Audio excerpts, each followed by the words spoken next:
Chapter 5. Specialized Knowledge. Personal Experiences or Observations. The fourth step toward riches. There are two kinds of knowledge. One is general. The other is specialized. General knowledge, no matter how great in quantity or variety it may be, is of but little use in the accumulation of money. The faculties of the great universities possess, in the aggregate, practically every form of general knowledge known to civilization. Most of the professors have but little or no money. They specialize on teaching knowledge, but they do not specialize on the organization or the use of knowledge. Knowledge will not attract money unless it is organized and intelligently directed through practical plans of action to the definite end of accumulation of money. Lack of understanding of this fact has been the source of confusion to millions of people who falsely believe that knowledge is power. It is nothing of the sort. Knowledge is only potential power. It becomes power only when and if it is organized into definite plans of action and directed to a definite end. The missing link in all systems of education known to civilization today may be found in the failure of educational institutions to teach their students how to organize and use knowledge after they acquire it. Many people make the mistake of assuming that, because Henry Ford had but little schooling, he is not a man of education. Those who make this mistake do not know Henry Ford, nor do they understand the real meaning of the word educate. That word is derived from the Latin word educo, meaning to educe, to draw out, to develop from within. An educated man is not, necessarily, one who has an abundance of general or specialized knowledge. An educated man is one who has so developed the faculties of his mind that he may acquire anything he wants, or its equivalent, without violating the rights of others. Henry Ford comes well within the meaning of this definition. During the war, a Chicago newspaper published certain editorials in which, among other statements, Henry Ford was called an ignorant pacifist. Mr. Ford objected to the statements and brought suit against the paper for libeling him. When the suit was tried in the courts, the attorneys for the paper pleaded justification and placed Mr. Ford himself on the witness stand for the purpose of proving to the jury that he was ignorant. The lawyers asked Mr. Ford a great variety of questions, all of them intended to prove by his own evidence that while he might possess considerable specialized knowledge pertaining to the manufacture of automobiles, he was in the main ignorant. Mr. Ford was plied with such questions as the following. Who is Benedict Arnold, and how many soldiers did the British send over to America to put down the rebellion of 1776? In the answer to the last question, Mr. Ford replied, I do not know the exact number of soldiers the British sent over, but I have heard that it was a considerably larger number than ever went back. Finally, Mr. Ford became tired of this line of questioning, and in reply to a particularly offensive question, he leaned over, pointed his finger at the lawyer who had asked the question, and said, If I should really want to answer the foolish question you have just asked, or if any of the other questions you have been asking me, let me remind you that I have a row of electric push-buttons on my desk, and by pushing the right button, I can summon to my aid men who can answer any question I desire to ask concerning the business to which I am devoting most of my efforts. Now, will you kindly tell me why I should clutter up my mind with general knowledge for the purpose of being able to answer questions when I have men around me who can supply any knowledge I require? There certainly was good logic to that reply. That answer floored the lawyer. Every person in the courtroom realized it was the answer, not of an ignorant man, but of a man of education. Any man is educated who knows where to get knowledge when he needs it, and how to organize that knowledge into definite plans of action. Through the assistance of his mastermind group, Henry Ford had at his command all the specialized knowledge he needed to enable him to become one of the wealthiest men in America. It was not essential that he have this knowledge in his own mind. Surely no person who has sufficient inclination and intelligence to read a book of this nature can possibly miss the significance of this illustration. Before you can be sure of your ability to transmute desire into its monetary equivalent, you will require specialized knowledge of the service, merchandise, or profession which you intend to offer in return for fortune. Perhaps you may need much more specialized knowledge than you have the ability or the inclination to acquire, and if this should be true, you may bridge your weakness through the aid of your mastermind group. Andrew Carnegie stated that he, personally, knew nothing about the technical end of the steel business. Moreover, he did not particularly care to know anything about it. The specialized knowledge which he required for the manufacture and marketing of steel he found available through the individual units of his mastermind group. The accumulation of great fortunes call for power, and power is acquired through highly organized and intelligently directed specialized knowledge, but that knowledge does not necessarily have to be in the possession of the man who accumulates the fortune. The preceding paragraph should give hope and encouragement to the man with ambition to accumulate a fortune who has not possessed himself of the necessary education to supply such specialized knowledge as he may require. Men sometimes go through life suffering from inferiority complexes because they are not men of education. The man who can organize and direct a mastermind group of men who possess knowledge useful in the accumulation of money is just as much a man of education as any man in the group. Remember this if you suffer from a feeling of inferiority because your schooling has been limited. Thomas A. Edison had only 3 months of schooling during his entire life.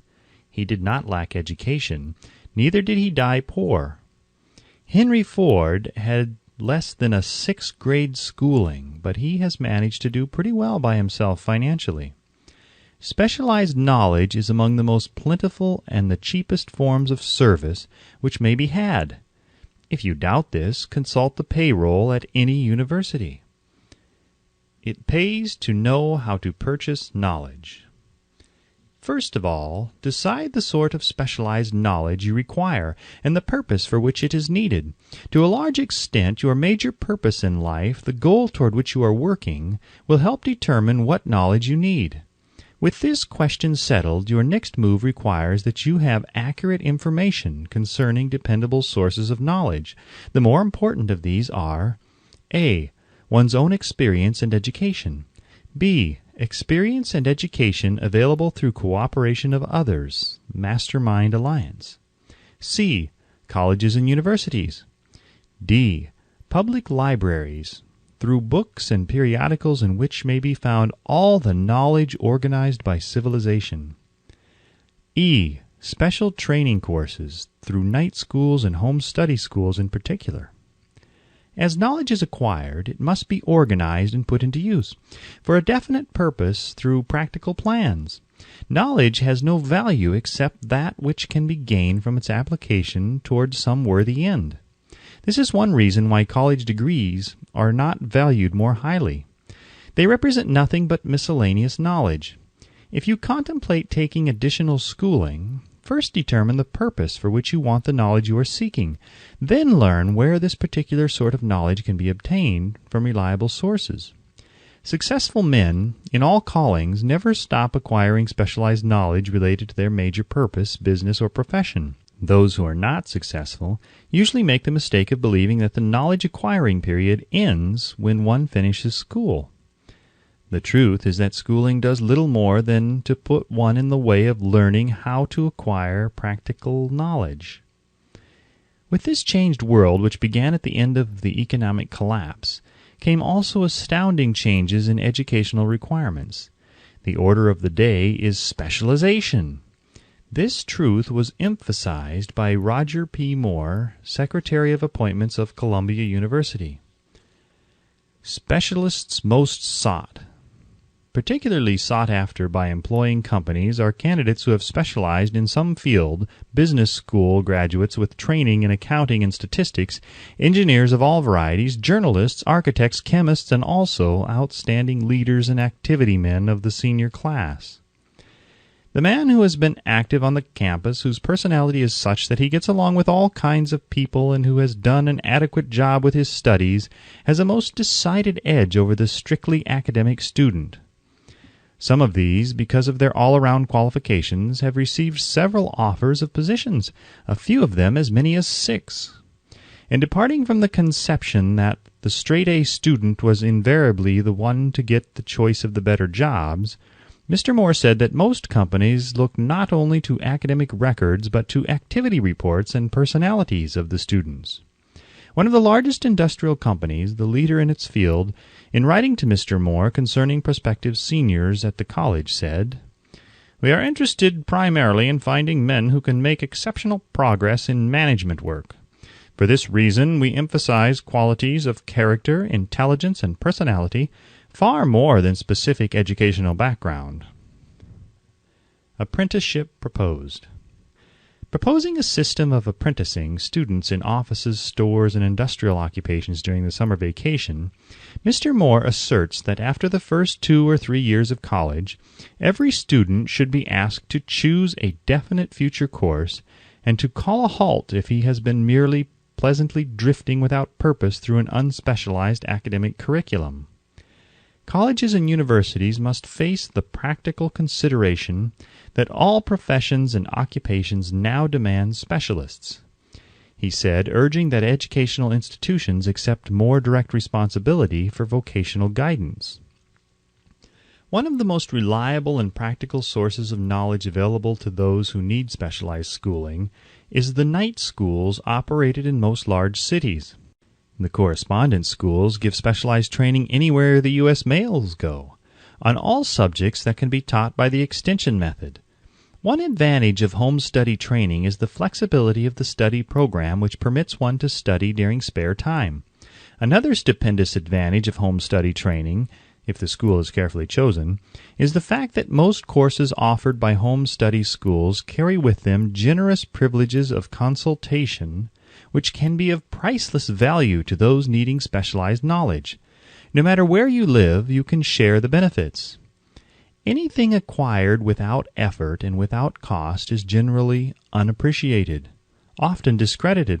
Perhaps this is why we get so little from our marvelous opportunity in public schools. The self-discipline one receives from a definite program of specialized study makes up to some extent for the wasted opportunity when knowledge was available without cost.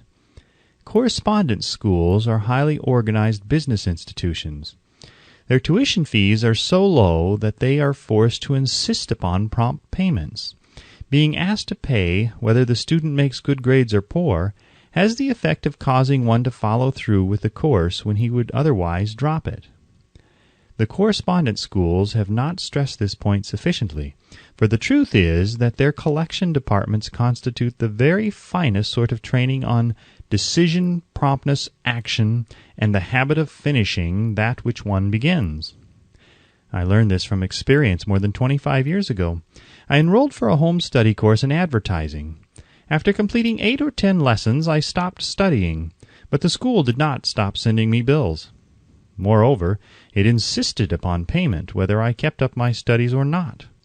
I decided that if I had to pay for the course, which I had legally obligated myself to do, I should complete the lessons and get my money's worth. I felt at the time that the collection system of the school was somewhat too well organized, but I learned later in life that it was a valuable part of my training for which no charge had been made. Being forced to pay, I went ahead and completed the course. Later in life, I discovered that the efficient collection system of that school had been worth much in the form of money earned, because of the training in advertising I had so reluctantly taken. We have in this country what is said to be the greatest public school system in the world.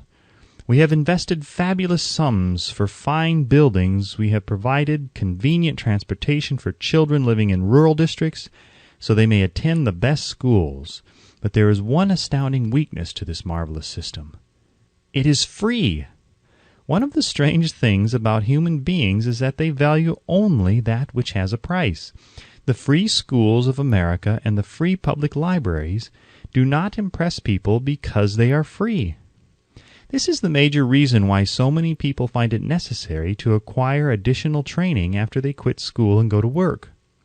It is also one of the major reasons why employers give greater consideration to employees who take home study courses.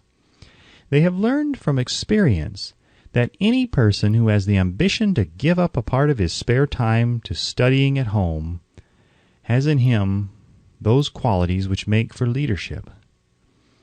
This recognition is not a charitable gesture. It is sound business judgment upon the part of the employers.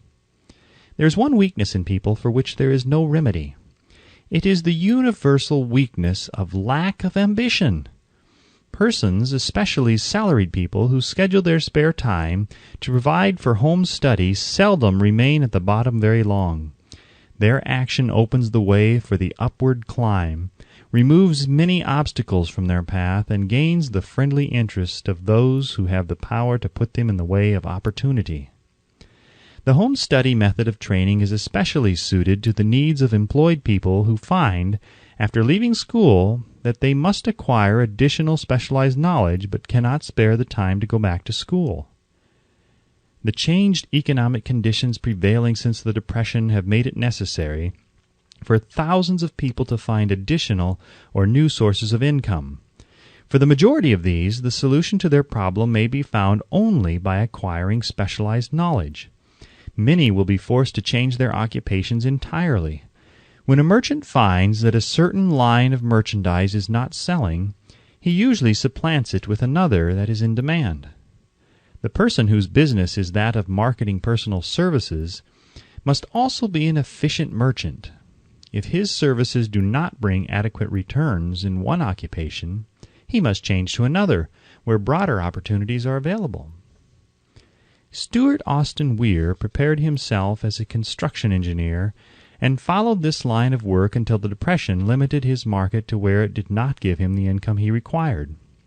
He took inventory of himself, decided to change his profession to law, went back to school, and took special courses by which he prepared himself as a corporation lawyer. Despite the fact that the Depression had not ended, he completed his training, passed the bar examination, and quickly built a lucrative law practice in Dallas, Texas. In fact, he is turning away clients. Just to keep the records straight and to anticipate the alibis of those who will say, "I couldn't go to school because I have a family to support," or "I'm too old," I will add the information that Mr. Weir was past 40 and married when he went back to school. Moreover, by carefully selecting highly specialized courses in colleges best prepared to teach the subjects chosen, Mr. Weir completed in 2 years the work for which the majority of law students require 4 years. It pays to know how to purchase knowledge. The person who stops studying merely because he has finished school is forever hopelessly doomed to mediocrity, no matter what may be his calling. The way of success is the way of continuous pursuit of knowledge. Let us consider a specific instance. During the Depression, a salesman in a grocery store found himself without a position. Having had some bookkeeping experience, he took a special course in accounting, familiarized himself with all the latest bookkeeping and office equipment, and went into business for himself. Starting with the grocer for whom he had formerly worked, he made contracts with more than 100 small merchants to keep their books at a very nominal monthly fee. His idea was so practical that he soon found it necessary to set up a portable office in a light delivery truck, which he equipped with modern bookkeeping machinery. He now has a fleet of these bookkeeping offices on wheels and employs a large staff of assistants, thus providing small merchants with accounting service equal to the best that money can buy at a very nominal cost. Specialized knowledge plus imagination were the ingredients that went into this unique and successful business. Last year, the owner of that business paid an income tax of almost 10 times as much as was paid by the merchant for whom he worked when the Depression forced upon him a temporary adversity which proved to be a blessing in disguise. The beginning of this successful business was an idea. Inasmuch as I had the privilege of supplying the unemployed salesman with that idea, I now assume the further privilege of suggesting another idea which was within it the possibility of even greater income. Also the possibility of rendering useful service to thousands of people who badly need that service. The idea was suggested by the salesman who gave up selling and went into the business of keeping books on a wholesale basis. When the plan was suggested as a solution of his unemployment problem, he quickly exclaimed, "I like the idea, but I would not know how to turn it into cash." In other words, he complained he would not know how to market his bookkeeping knowledge after he acquired it. So that brought up another problem which had to be solved. With the aid of a young woman typist, clever at hand lettering, and who could put the story together, a very attractive book was prepared describing the advantages of the new system of bookkeeping. The pages were neatly typed and pasted in an ordinary scrapbook, which was used as a silent salesman with which the story of this new business was so effectively told that its owner soon had more accounts than he could possibly handle. There are thousands of people all over the country who need the services of a merchandising specialist capable of preparing an attractive brief for use in marketing personal services. The aggregate annual income from such a service might easily exceed that received by the largest employment agency, and the benefits of the service might be made far greater to the purchaser than any to be obtained from an employment agency. The idea here described was born of necessity to bridge an emergency which had to be covered, but it did not stop by merely serving one person. The woman who created the idea has a keen imagination. She saw in her newly born brainchild the making of a new profession, one that is destined to render valuable service to thousands of people who need practical guidance in marketing personal services. Spurred to action by the instantaneous success of her first prepared plan to market personal services, this energetic woman turned next to the solution of a familiar problem for her son, who had just finished college, but had been totally unable to find a market for his services. The plan she originated for his use was the finest specimen of merchandising of personal services I have ever seen. When the plan book had been completed, it contained nearly 50 pages of beautifully typed, properly organized information, telling the story of her son's native ability, schooling, personal experiences, and a great variety of other information too extensive for description. The plan book also contained a complete description of the position her son desired, together with a marvelous word picture of the exact plan he would use in filling the position. The preparation of the plan book required several weeks' labor, during which time its creator sent her son to the public library almost daily to procure data needed in selling his services to best advantage. She sent him also to all the competitors of his prospective employer, and gathered from them vital information concerning their business methods, which was of great value in the formation of the plan he intended to use in filling the position he sought. When the plan had been finished, it contained more than half a dozen very fine suggestions for the use and benefit of the prospective employer. The suggestions were put into use by the company. One may be inclined to ask, why go to all this trouble to secure a job? The answer is straight to the point. Also, it is dramatic, because it deals with a subject which assumes the proportion of a tragedy with millions of men and women whose sole source of income is personal services. The answer is, doing a thing well never is trouble. The plan, prepared by this woman for the benefit of her son, helped him get the job for which he applied at the first interview at a salary fixed by himself. Moreover, and this too is important, the position did not require the young man to start at the bottom. He began as a junior executive at an executive's salary. Why go to all this trouble, do you ask? Well, for one thing, the planned presentation of this young man's application for a position clipped off no less than 10 years of time he would have required to get to where he began, had he started at the bottom and worked his way up. The idea of starting at the bottom and working one's way up may appear to be sound, but the major objection to it is this: too many of those who begin at the bottom never manage to lift their heads high enough to be seen by opportunity, so they remain at the bottom. It should be remembered also that the outlook from the bottom is not very bright or encouraging. It has a tendency to kill off ambition. We call it getting into a rut, which means that we accept our fate because we form the habit of daily routine, a habit that finally becomes so strong we cease to try to throw it off. And that is another reason why it pays to start 1 or 2 steps above the bottom. By so doing, one forms the habit of looking around, of observing how others get ahead, of seeing opportunity, and of embracing it without hesitation. Dan Halpin is a splendid example of what I mean. During his college days, he was manager of the famous 1930 National Championship Notre Dame football team when it was under the direction of the late Knute Rockne. Perhaps he was inspired by the great football coach to aim high and not mistake temporary defeat for failure, just as Andrew Carnegie, the great industrial leader, inspired his young business lieutenants to set high goals for themselves. At any rate, young Halpin finished college at a mighty unfavorable time, when the Depression had made jobs scarce, so, after a fling at investment banking and motion pictures, he took the first opening with a potential future he could find: selling electrical hearing aids on a commission basis. Anyone could start in that sort of job, and Halpin knew it. But it was enough to open the door of opportunity to him.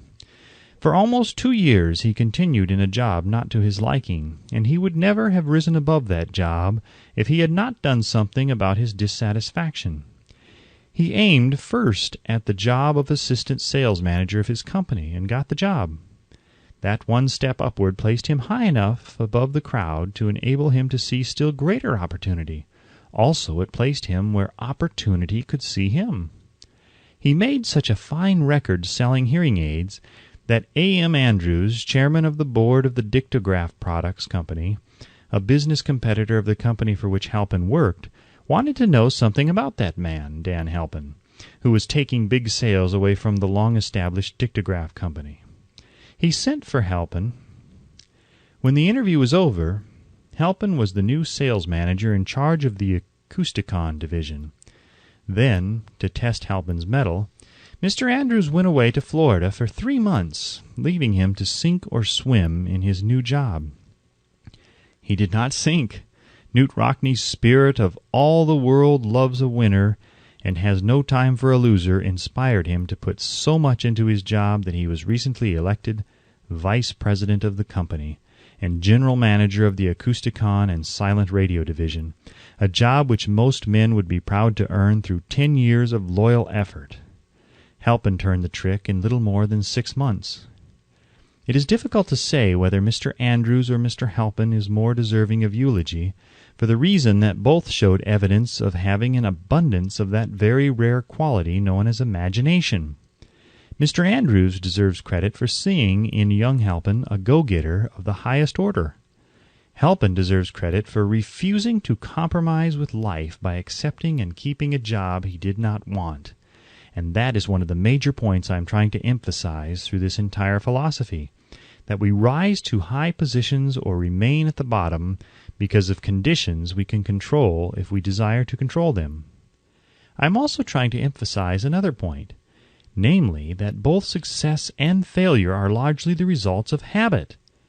I have not the slightest doubt that Dan Halpin's close association with the greatest football coach America ever knew planted in his mind the same brand of desire to excel which made the Notre Dame football team world famous. Truly, there is something to the idea that hero worship is helpful, provided one worships a winner. Halpin tells me that Rockne was one of the world's greatest leaders of men in all history. My belief in the theory that business associations are vital factors, both in failure and in success, was recently demonstrated when my son Blair was negotiating with Dan Halpin for a position. Mr. Halpin offered him a beginning salary of about 1/2 what he could have gotten from a rival company. I brought parental pressure to bear and induced him to accept the place with Mr. Halpin because I believe that close association with one who refuses to compromise with circumstances he does not like is an asset that can never be measured in terms of money. The bottom is a monotonous, dreary, unprofitable place for any person. That is why I have taken the time to describe how lowly beginnings may be circumvented by proper planning. Also, that is why so much space has been devoted to a description of this new profession, created by a woman who was inspired to do a fine job of planning because she wanted her son to have a favorable break. With the changed conditions ushered in by the world economic collapse, came also the need for newer and better ways of marketing personal services. It is hard to determine why someone had not previously discovered this stupendous need, in view of the fact that more money changes hands in return for personal services than for any other purpose. The sum paid out monthly to people who work for wages and salaries is so huge that it runs into hundreds of millions, and the annual distribution amounts to billions. Perhaps some will find, in the idea here briefly described, the nucleus of the riches they desire. Ideas with much less merit have been the seedlings from which great fortunes have grown. Woolworth's 5 and 10 cent store idea, for example, had far less merit, but it piled up a fortune for its creator. Those seeing opportunity lurking in this suggestion will find valuable aid in the chapter on organized planning. Incidentally, an efficient merchandiser of personal services would find a growing demand for his services wherever there are men and women who seek better markets for their services. By applying the mastermind principle, a few people with suitable talent could form an alliance and have a paying business very quickly. One would need to be a fair writer with a flair for advertising and selling, one handy at typing and hand lettering, and one should be a first-class business-getter who would let the world know about the service. If one person possessed all these abilities, he might carry on the business alone until it outgrew him. The woman who prepared the personal service sales plan for her son now receives requests from all parts of the country for her cooperation in preparing similar plans for others who desire to market their personal services for more money. She has a staff of expert typists, artists, and writers who have the ability to dramatize the case history so effectively that one's personal services can be marketed for much more money than the prevailing wages for similar services. She is so confident of her ability that she accepts as the major portion of her fee a percentage of the increased pay she helps her clients to earn. It must not be supposed that her plan merely consists of clever salesmanship, by which she helps men and women to demand and receive more money for the same services they formerly sold for less pay. She looks after the interests of the purchaser as well as the seller of personal services, and so prepares her plans that the employer receives full value for the additional money he pays. The method by which she accomplishes this astonishing result is a professional secret which she discloses to no one excepting her own clients. If you have the imagination and seek a more profitable outlet for your personal services, this suggestion may be the stimulus for which you have been searching.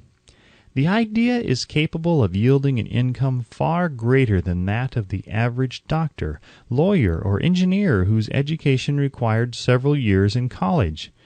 The idea is saleable to those seeking new positions, in practically all positions calling for managerial or executive ability, and those desiring rearrangement of incomes in their present positions. There is no fixed price for sound ideas. Back of all ideas is specialized knowledge. Unfortunately, for those who do not find riches in abundance, specialized knowledge is more abundant and more easily acquired than ideas. Because of this very truth, there is a universal demand and an ever-increasing opportunity for the person capable of helping men and women to sell their personal services advantageously. Capability means imagination, the one quality needed to combine specialized knowledge with ideas in the form of organized plans designed to yield riches. If you have imagination, this chapter may present you with an idea sufficient to serve as the beginning of the riches you desire.